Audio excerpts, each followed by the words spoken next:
Saka rin ba sa dumadaan sa EDSA na talagang pag sobrang traffic ay talagang iinit ang ulo mo. Yung tipo na nagmamadali ka ay talagang wala kang magawa kundi maghintay. Guys, bali nandito tayo sa may EDSA corner ng Main Avenue dito sa may Cubao guys, no. Yan yung pinaka bus lane niya, no? Di rin gumagalaw, no.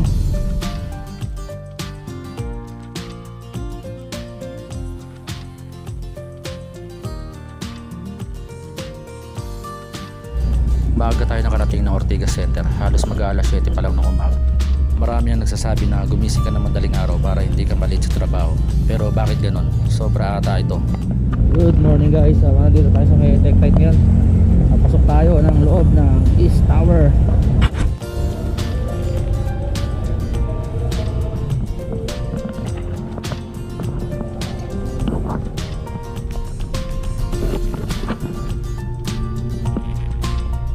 Maaga tayo nakarating dito sa trabaho guys kasi hindi masyadong traffic pag umaga.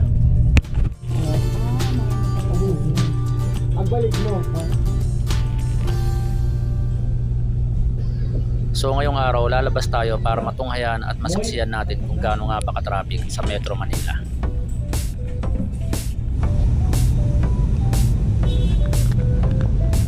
Bali titingnan natin sa sitwasyon ngayon dito sa may EDSA guys, kung sobrang traffic nga ba talaga gantong oras. Bali magbumotor tayo. So bali guys, papunta tayo ngayon ng C5. Tapos tingnan natin yung sitwasyon ng traffic. Kasi ngayon ang alam ko gumagana na ngayon yung window hours ng ng coding ngayon. So dapat ba talagang tanggalin na yung window hours para mabawasan ng traffic sa lansangan. So nandito tayo ngayon guys sa may St. Paul Street. Tapos pupunta tayo ng Lanyusa para makalabas tayo ng C5, no. Kasi sobrang traffic na talaga guys. Lalo na pag nadadaan ka ng EDSA ng bandang alas 3 hanggang alas 4, hindi pa masyadong rush hour yun. Talagang bumper to bumper. Matutukso ka talagang dumaan dito sa may bike lane. Pero dapat talagang iwasan, tsaka dapat maisip na rin ng MMDA na bigyan na talaga ng i-priority na rin yung mga motorcycle lane. Kasi isipin mo ilang porsyento lang ang dumadaan na bike sa EDSA kumpara mo sa nakamotor, no. So guys, nandito tayo sa may kabilang side ng C5. Bali nandito tayo sa may Ugong Pasig. Dito medyo maluwag-luwag yung yung kalsada. Pero pag pumunta ka at tinignan mo yung kabilang side, medyo bumper to bumper na yan. Halos tapos na yung rush hour. Kasi halos mag-aalas 10 na ng umaga ngayon.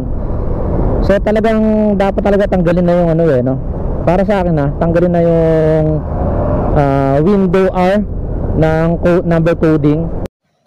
Kapag tinanggal ang window hour ng number coding, talagang masasabi natin na lahat ng coding sa araw na yon mula alas 7 ng umaga hanggang alas 7 ng gabi ay hindi talaga lalabas sa mga sasakyan na nakadesignated sa kanilang mga number coding. Grabe sa may kabilang side, no.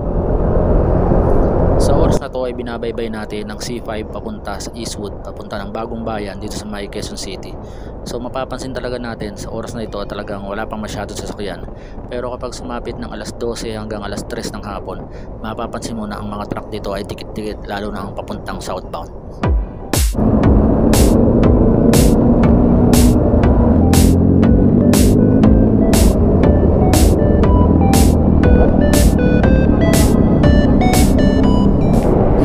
Nandito tayo sa may kali ng Boni Serrano.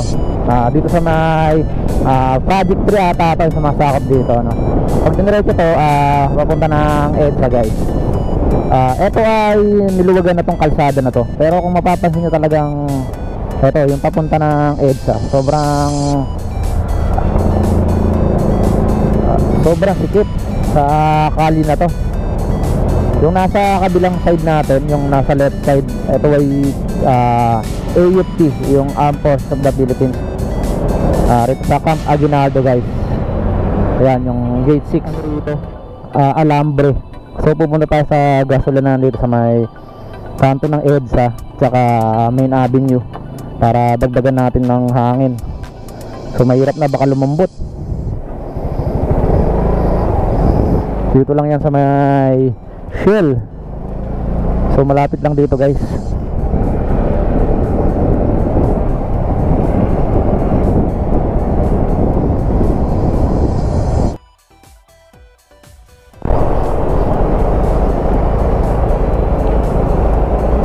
So okay guys, nandito na tayo sa may Shell. Ayun yung EDSA. Ito na yung ano, yung bus lane.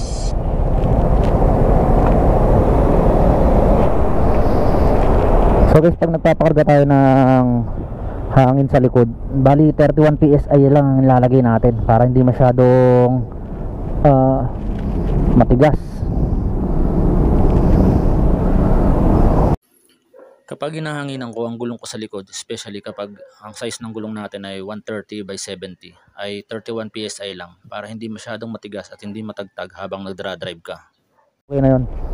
Konti lang naman kasi yung kailangan natin sa ano, sa hangin sa likod. Ano, matigas na yan. Nandito tayo sa EDSA Corner Main Avenue dito sa Quezon City. So guys, bali nandito tayo sa may EDSA corner ng Main Avenue dito sa may Cubao guys, no? Ito mapapansin nyo talagang sobrang traffic pa rin kahit yung bus lane guys. Yan yung pinaka bus lane nya, hindi rin gumagalaw, no? Tapos sa kabilang side niyan sobrang traffic talaga. Kaya talagang iniisip ko yung isa sa mga suggestion natin na magbukas na talaga o tanggalin na yung window, yung color coding na window ka. Ito, pupunta tayo ngayon dito sa may ilalim ng Cubao. Ilalim tayo kasi ito, pituwasan yung kanto na yan eh. Tignan nyo kung gaano karaming sasakyan nandito. Sobrang dami talaga guys, no? Talagang siga na talaga. Yung bus lane medyo maluwag yan kasi talagang para sa bus lane lang yan talaga. Kumbaga para sa bus lang talaga. Ang sabi nga nila, tinaguri ang pinakamalaking parking lot itong EDSA, no? So yung partida, no, sa mga oras na ito ay gumagana yung mga number coding, color coding na tinatawag, pero useless na kasi yung nakita natin dahilan dyan eh, mas marami pa rin talagang tinanggal na marami pa rin nadagdag na mga sasakyan, yung mga minibus, yung lagi ko sinasabi sa inyo, no? Pero hindi naman sila nag-phase out ng mga jeep. So ito, ayan, approaching tayo ng Aurora Boulevard, pero nandito tayo sa ilalim kaya hindi natin madadaanan yan. Ito, Araneta Center na yan eh. Kaya nasa right side natin. Tapos Cubao Farmers. Isa sa mga pinakapaborito kong daanan dito sa EDSA ay ang pagtawid mula rito sa may Quezon Avenue papunta sa may landmark kung saan ay papunta na rin sa may North EDSA. Dahil ito, makikita mo yung pinakailalim at ang pinakaibabaw ng EDSA at ang sitwasyon nito.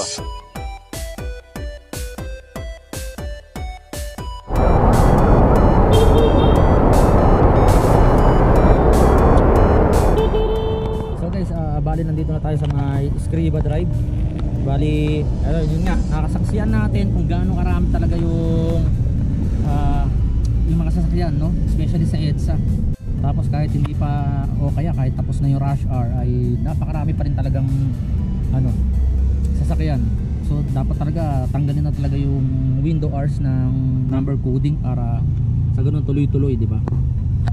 Location natin ay bali nandito tayo sa may halos tapat ng Alexandria. Tapos pabalik na tayo ng opisina guys, saglit na lang. So siguro tatapusin ko muna yung video ko rito. Maraming salamat sa pagsubaybay. So sana supportan nyo palagi si Escoria Motovlog. So Escoria Motovlog po ang inyo pong lingkod.